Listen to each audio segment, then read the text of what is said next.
اونی کې هیله درنه او قدرمنو هیوادوالو په دې هیله چې ټول براته روغ جوړ او خوشاله اوسئ. قدرمنو هیوادوالو نن در سره په دې ویډیو کې کوېسچن یا پوښتنه چې موږ تاسو ورته وایو یا په دری کې سوال ورته وایي په دې اړه باندې ویډیو در سره شریکوم چې په انګلیسي کې د سوال یا د پوښتنې ډولونه چې څو ډوله ده او هر یو په کوم ځای کې استعمالیږي باید په دې باندې باید موږ تاسو ښه وپوهیږو. دوستانو سوال یا پوښتنه یا په انګلیسي کې چې کوېسچن ورته وایي عموما په انګلیسي کې په درې ډوله باندې دي چې یو ته یې وایي انفارمیشن کوېسچنز یا معلوماتي سوالونه.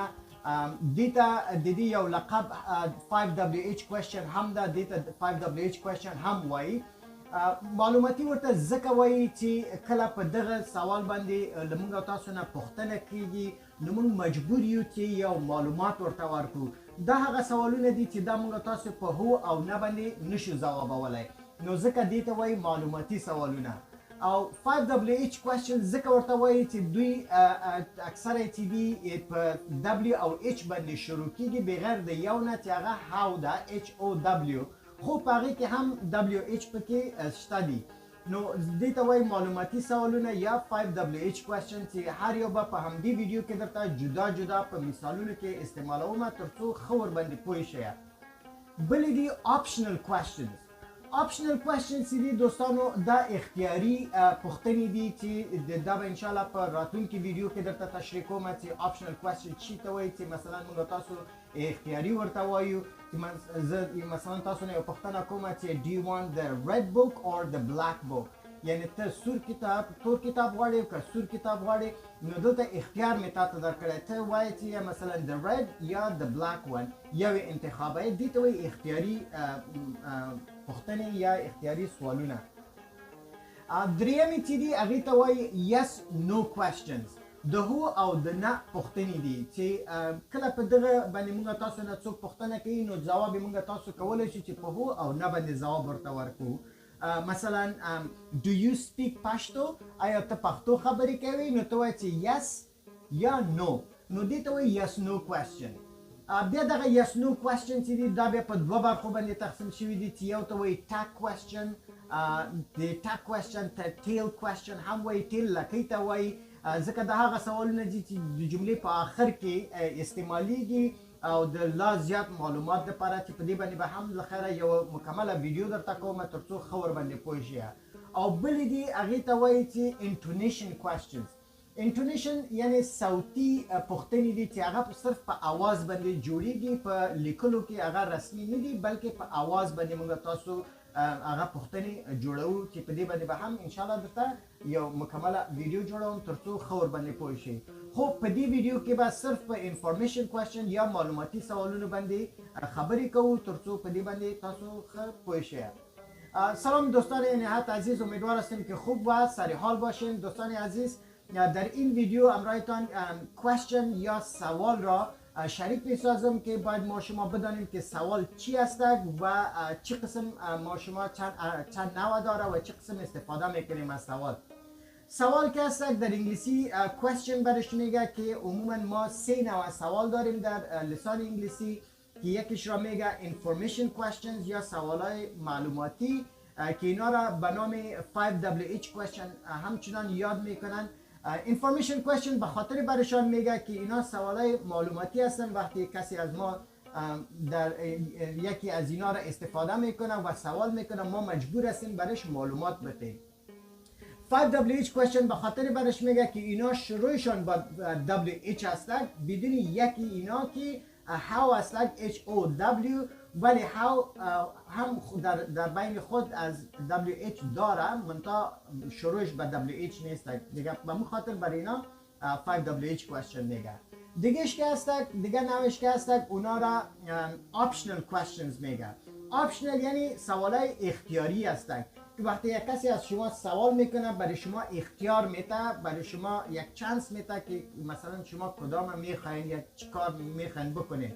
مثلا do you want to eat potatoes or turnip، آیا میخوای کچالو را بخوری یا شلغم را بخوری. اینا در اینجا برای شما یک اختیار داده که کدامش انتخاب میکنی، یا do you want to eat قابلی پلاو or منتو، مثلا آیا شما میخواین قابلی پلاو بخورین یا منتو را بخورین، یک اختیار براتون داده، آپشن براتون داده. پس اینا رو میگه optional questions.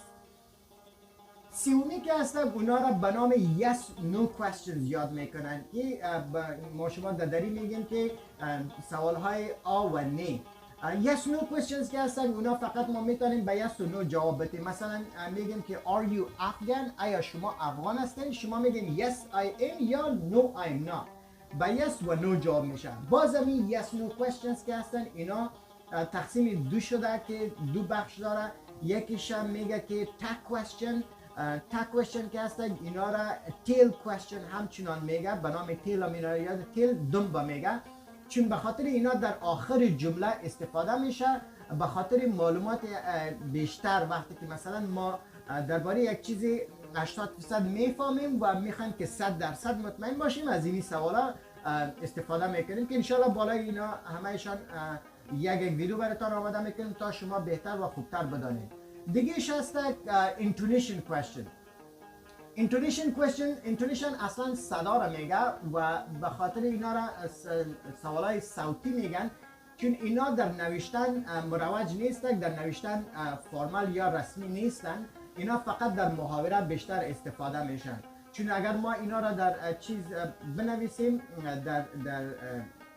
اگر اینا را بنویسیم ما در اوجا doesn't make sense، یعنی که کدام مفهومی نداره، چون اکثر ما فکر میکنیم که اشتباه هستن، ولی در گفتن ما میتونیم که از اینا استفاده کنیم که بالای اینا هم ما برایتان یک ویدیو انشالله آماده میکنیم تا خوبتر و درستتر بفهمید. پس بیاین که در این ویدیو information question یاد بگیریم که information question چی هست، چه قسم استفاده میشه، با مثال هایش همراه ما همراهی کنین. دوستان اون راضی چی په دې ویډیو کې سره یو ځای انفارمیشن کوشن یا معلوماتي سوالونه سره یو ځای وګورو. دوستان هیر مونږ شي چې د ما د یوټیوب چینل هم در سره سبسکرایب کړئ. دوستان عزیز چینل یوټیوب نه سبسکرایب کړئ. Orya English Language Program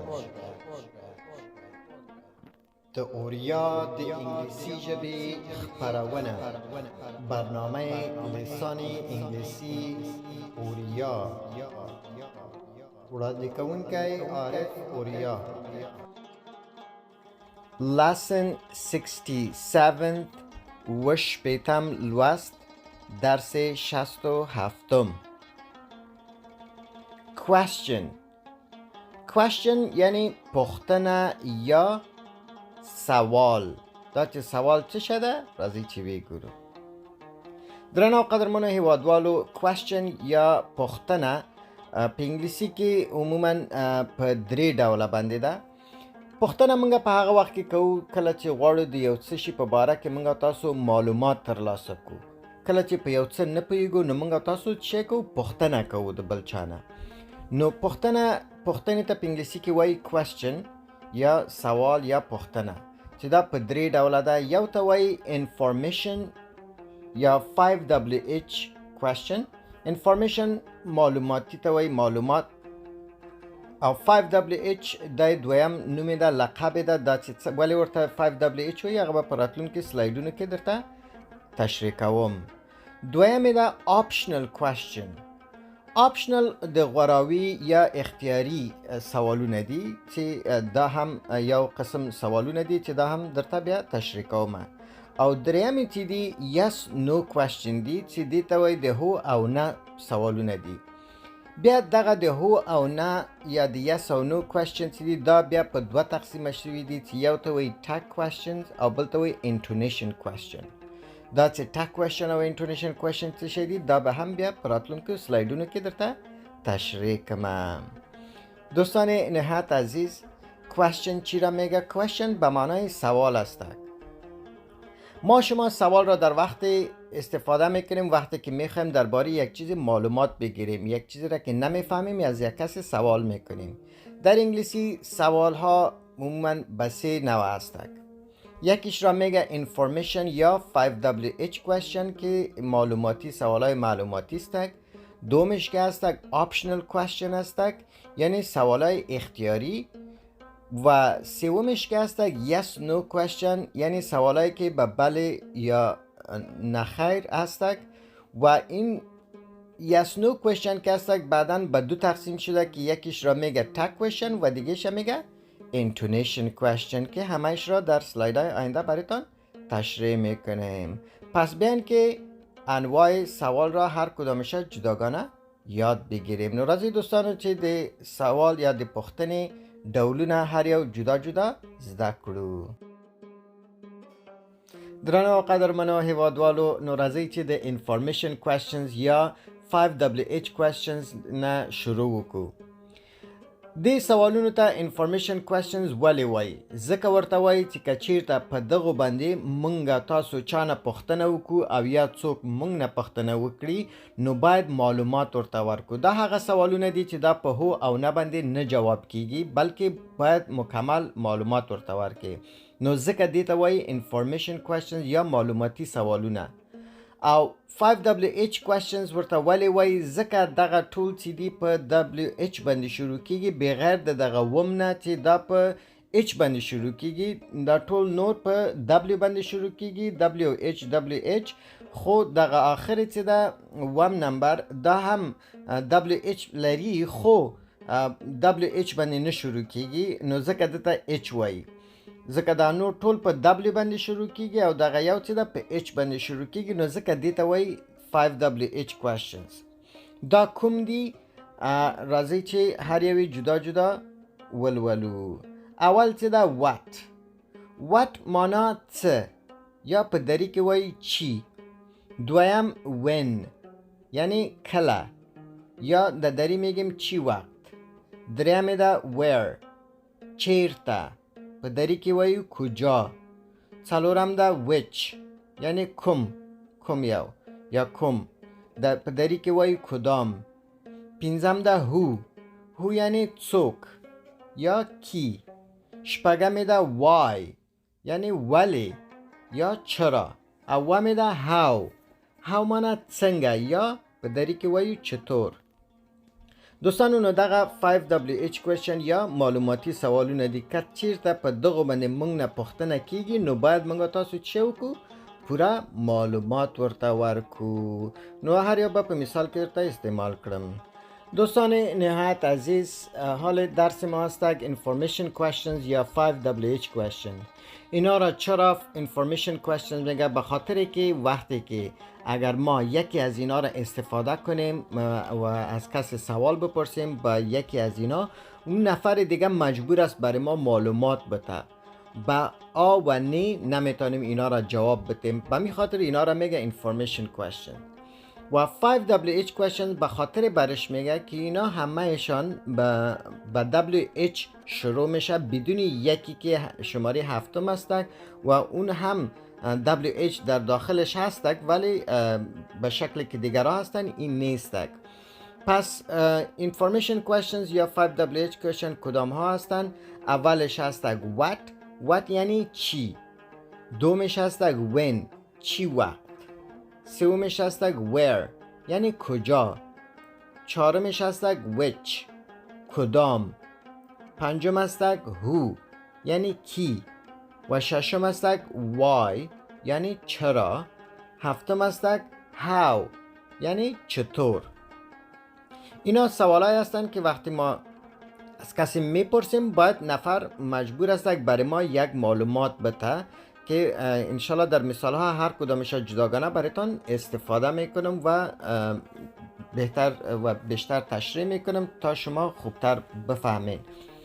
دیگه اینا را قسمی که گفتیم چرا برش انفارمیشن کوېسچن میگه، به خاطر که وقتی اینا را استفاده میکنیم نفر دیگه باید برای ما معلومات بده. و 5WH questions به خاطر برش میگیم که اینا با WH شروع میشن بدون هفتم که اونم در داخلش WH هستک ولی منظم قسمی که دیگر هستک و قسم نیستک.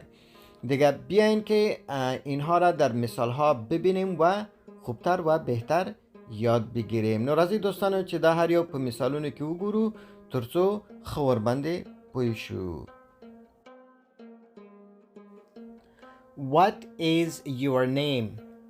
What is your name? ستا نوم څه دی؟ اسم تو چی است؟ My name is حشمت الله. My name is حشمت الله. زما نوم حشمت الله دی. اسم من حشمت الله است. ګورئ دوستانو په دې ځای کې دغه what استعمال شوی ده. د what په خپله یو انفارمیشن کوېسچن یا 5WH کوېسچن ده. نو دې ځای کې که تاسو فکر وکړئ دغه کله چې what استعمال شوی ده دغه دویم کس دغه حشمت الله مجبوره ده چې معلومات ورکړي، یعنی خپل نوم ورته وښیي. د حشمت الله نشي کولی چې ووایي چې هو یا نه، هغه باید معلومات ورکړي. نو ځکه دې ته وایي معلوماتي سوالونه. ځکه ورته وایي ګورئ what is your name، ستا نوم څه دی یا اسم تو چی است. My name is حشمت الله، زما نوم حشمت الله دی یا اسم من حشمت الله است. دلته د حشمت الله نشي ویلی چې مثلا ته ورنه پوښتنه وکړې چې what is your name، هغه درته وایي چې yes یا no. په دې باندې نشي کولی. نو باید د حشمت الله مجبوره ده چې دلته معلومات ورکړي. نو ځکه دې ته معلوماتی سوال وایي. دوستان نهایت عزیز در اینجا میبینیم که what یکی از سوالای معلوماتی است که در اینجا استفاده شده که مثلا ما شما میگیم what is your name، اسم تو چی است. این حال نفر دوم میگه که my name is حشمت الله، اسم من حشمت الله است.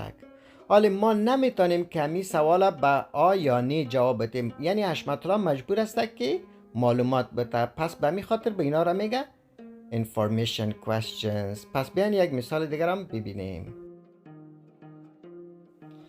When were you born؟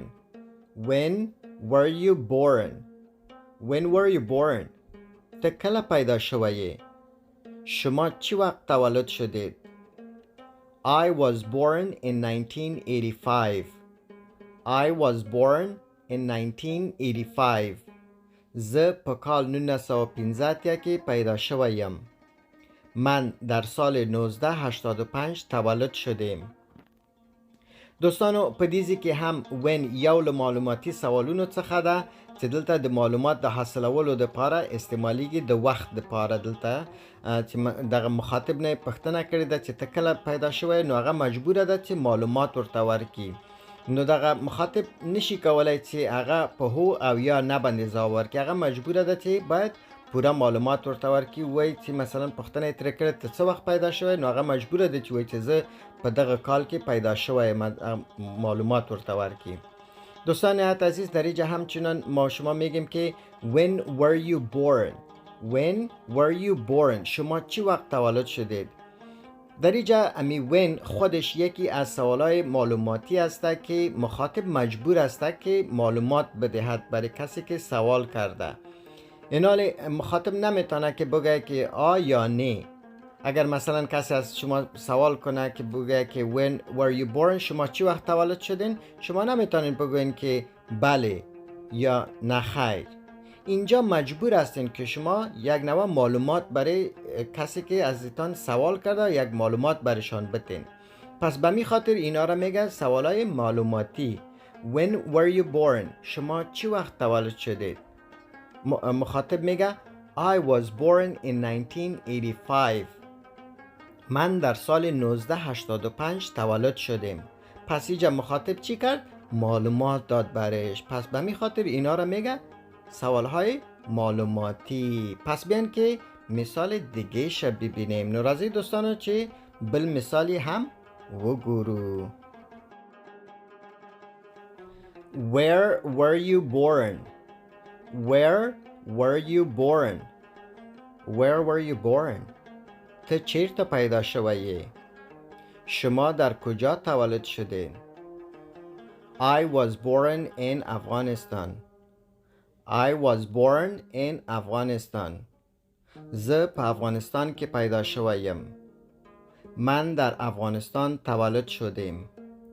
دوستانو په دې ځای کې هم where یو له معلوماتي سوالونو څخه ده چې دلته د معلومات حاصلولو دپاره بیا هم استعمال شوی ده او دلته مخاطب مجبوره ده چې دغه سوال کوونکي یا پوښتنې کوونکي څخه هغه ته یعنی پوره معلومات ورته باید ورته ورکړي. نو چې کله دغسې پوښتنه موږ نه کیږي نو باید موږ تاسو مکمل معلومات ورکو او په هو او نه باندې نشو جواب کولی. نو دغه کس پوښتنه کوي وای where were you born؟ ته چیرته پیدا شوی وی؟ یا ته چیرته پیدا شوی. نو مخاطب ورته وایي I was born in افغانستان، زه په افغانستان کې پیدا شویم. دلته معلومات ورته ورکوي. نو دغه where هم یو له معلوماتي سوالونو څخه ده چې په انګلیسي کې ورته information question یا 5WH question وایي. دوستان نهایت عزیز، در اینجا باز هم میبینیم که میگه where were you born؟ شما در کجا تولد شدید؟ Where were you born؟ شما در کجا تولد شدید؟ I was born in Afghanistan. I was born in Afghanistan. من در افغانستان تولد شدم. در اینجا همچنان کسی که سوال میکنه او معلومات لازم داره که یعنی باید مخاطب برش معلومات بده. مخاطب نمیتونه که این سوال را به آ یا نه جواب بده، پس مخاطب مجبور است که معلومات برش بده. سوال میکنه where were you born؟ شما در کجا تولد شدید؟ مخاطب میگه که I was born in Afghanistan. من در افغانستان تولد شدم. پس این چی است؟ Information question یا 5WH question است. پس بیاین یک مثال دیگر هم ببینیم. نوrazی دوستان یا بل مثالی هم بگورو. Which city of Afghanistan were you born in؟ Which city of Afghanistan were you born in؟ Which city of Afghanistan were you born in؟ در افغانستان په کوم ښار کې پیدا شوی؟ در کدام شهر افغانستان تولد شدی؟ I was born in Kabul. I was born in Kabul. زه په کابل کې پیدا شویم. من در کابل تولد شدم. دوستانو په دې ځای کې هم which یو له معلوماتي سوالونو څخه ده چې دلته هم مخاطب مجبوره ده چې معلومات ورته ورکړي، نو ځکه دته information question یا معلوماتي سوال وایي. چې په دې ځای کې پوښتنه شوې ده which city of Afghanistan were you born in؟ د افغانستان په کوم ښار کې پیدا شوی؟ نو مخاطب مجبوره ده چې ورته وایي I was born in Kabul. زه په کابل کې پیدا شویم. مخاطب نشي کولای چې ورته وایي چې هو او یا نه، نو ځکه دې ته وایي معلوماتي سوالونه.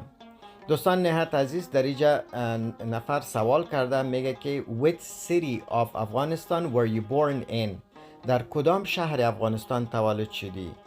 در اینجا مخاطب مجبور است که بگوید I was born in Kabul. من در کابل تولد شدم. در اینجا مخاطب نمیتونه که بگوید که آ یا نه.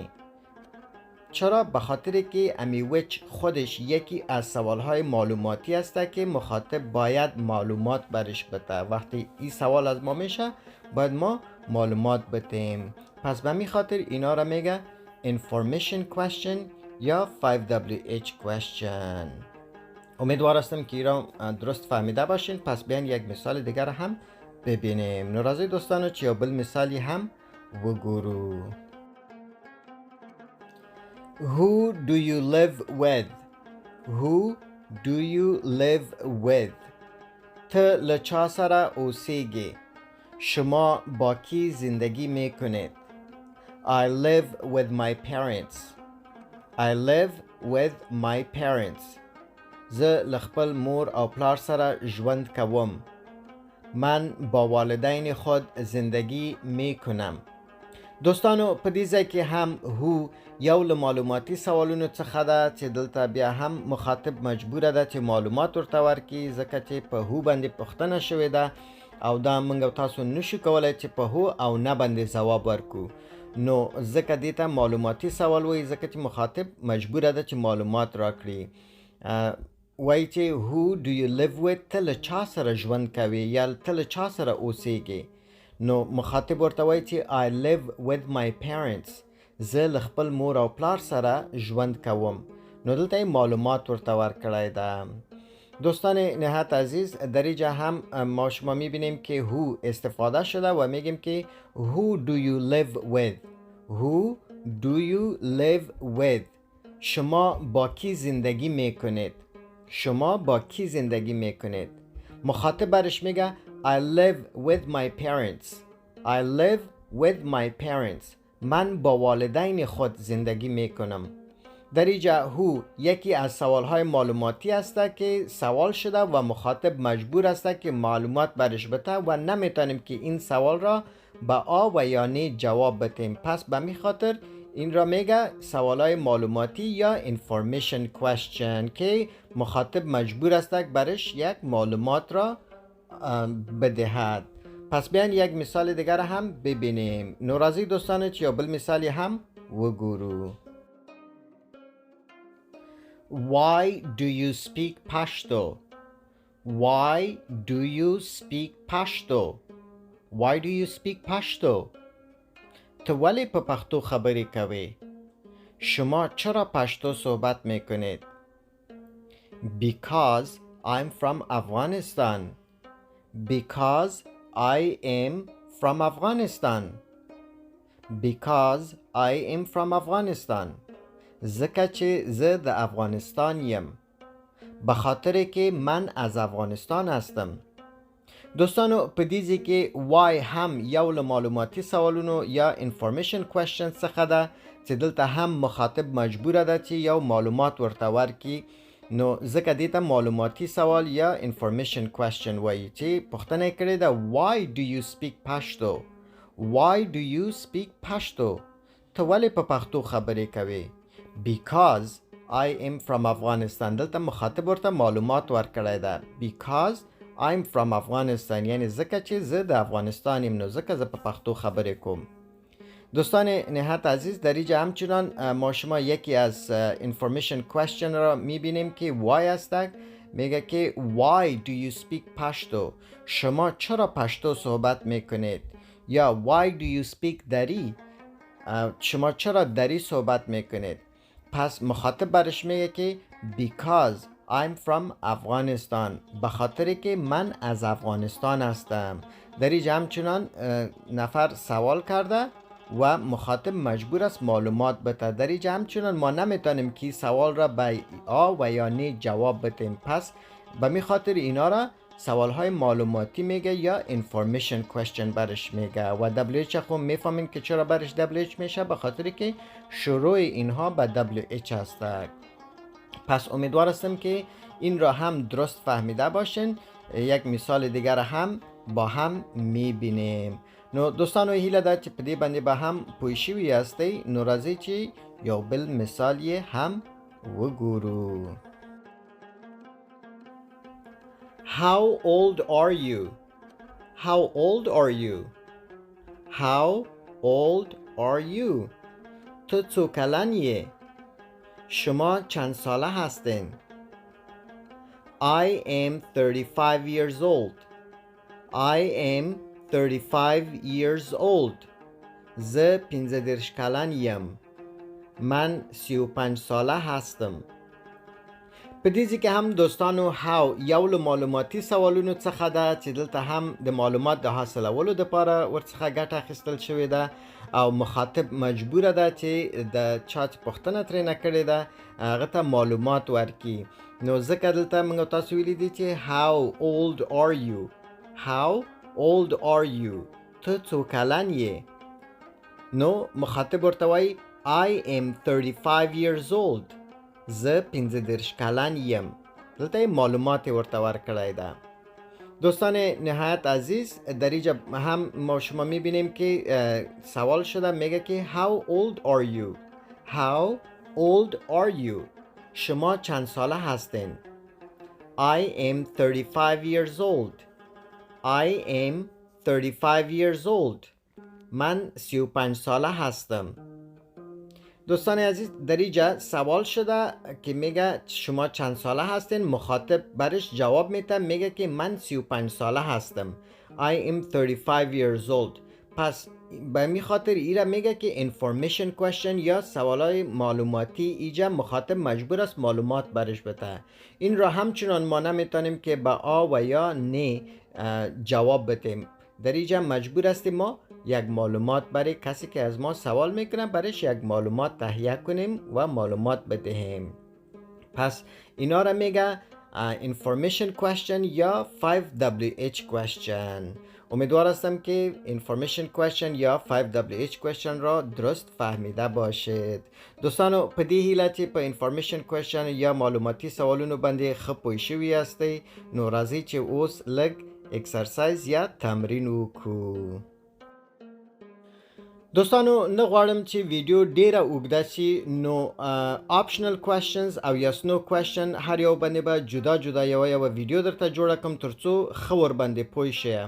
دوستان نهایت عزیز، نمیخوایم ویدیو بسیار دور و دراز باشه. درباره آپشنل کوشنز و یس نو کوشن ویدیوهای جداگانه را براتان آماده میکنم تا شما خوبتر و بهتر بدانین و با مثال های زیاد. پس حال بیاین که اکسرسایز کنیم و تمرین کنیم و انفورمیشن کوشن را بهتر یاد بگیریم. ناراضی دوستانو چې لږ اکسرسایز وکړو ترڅو معلوماتي سوالونه ښه پراکټیس کو. درنو او قدرمنو دوستانو، اوس نو له تاسو څخه هیله کوم چې دغه انفورمیشن کوشنز یا 5WH کوشن چې دي له یو نه تر اووه پورې په هر یو باندې راته یوه جمله جوړه کړئ ترڅو زه پوه شم چې تاسو ورباندې ښه پوه شوي یاستئ او که نه. نو ستاسو د کامنټونو په هیله. دوستان نهایت عزیز، حال وقتی رسیده که شماها لطف کنین و در کامنت هر کدام اینها را در یک جمله استعمال کنید. این از 1 تا 7 انفورمیشن کوشن یا 5WH کوشن که هست درباره هر کدامش یک جمله در کامنت لطفاً بنویسین تا من بدانم که آیا شما اینها را درست فهمیدین و یا خیر. پس به منتظر کامنت های قشنگ شما. ستاسو له توجه څخه نړۍ مننه. په دې هیله چې ویډیو مو خوښه شوې وي. قدرمنو هیوادوالو، د ویډیو لایک او شیر مو هیر نشي او زموږ د یوټیوب چینل هم در سره سبسکرایب کړئ. مننه. تشکر از توجه شما عزیزان.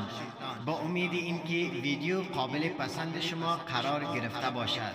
هموطنان عزیز، لطفاً لایک و شیر این ویدیو را فراموش نکنید و چینل یوتیوب ما را نیز سابسکرایب کنید. تشکر. ژوندی دې وي افغانستان. زنده باد افغانستان. ستاسو له توجه څخه نړۍ مننه. په دې هیله چې ویډیو مو خوښه شوې وي.